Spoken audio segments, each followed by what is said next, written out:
Greetings and welcome to the Astronomy Picture of the Day podcast.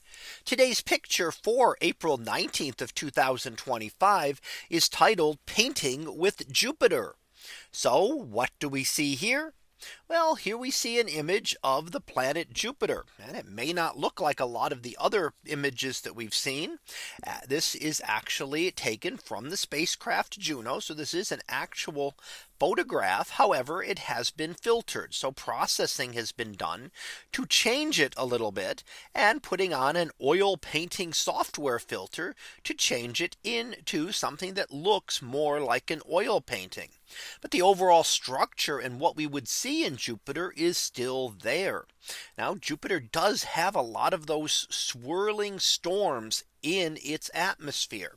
It's a very active place, and it has all of the different colorations that we see here. And that has to do with the various different compositions within the clouds. So many of these clouds are actually at different layers, whether they are higher in the atmosphere or lower. When we look at Jupiter, it kind of looks like it's just all at a single layer.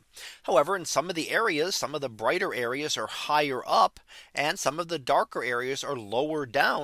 So even though we get the impression that it is all just one smooth surface, like we'd look at the solid surface of a planet, it really isn't. It is quite different when we look at the gaseous planets, because there are far different layers there, and they can be at different levels. It just happens to be where the temperatures are correct to be able to allow those clouds to be seen. Now, this image was taken by the Juno spacecraft, which has been orbiting Jupiter since 2016. And it is in a very interesting polar orbit going up over the poles.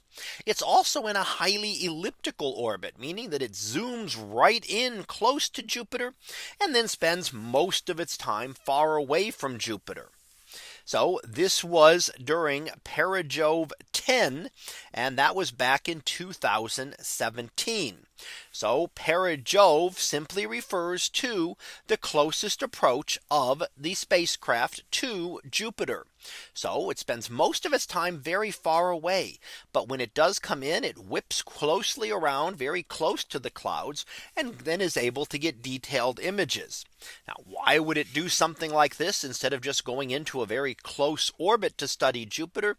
And that's because of the intense radiation bands around Jupiter.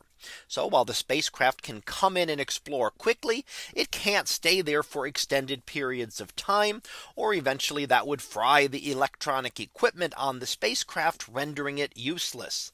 And as we are now approaching the 9-year anniversary of Juno around Jupiter, we certainly want that to continue for as long as we can, because that is the only object currently studying Jupiter. Although there are other craft on the way, especially the Europa Clipper, which was recently launched to really study the moon Europa, but will also look at other parts of the Jupiter system as well. So that was our picture of the day for April 19th of 2025. It was titled Painting with Jupiter. We'll be back again tomorrow for the next picture, previewed to be Sky Hunter. So we'll see what that is about tomorrow. And until then, have a great day, everyone, and I will see you in class.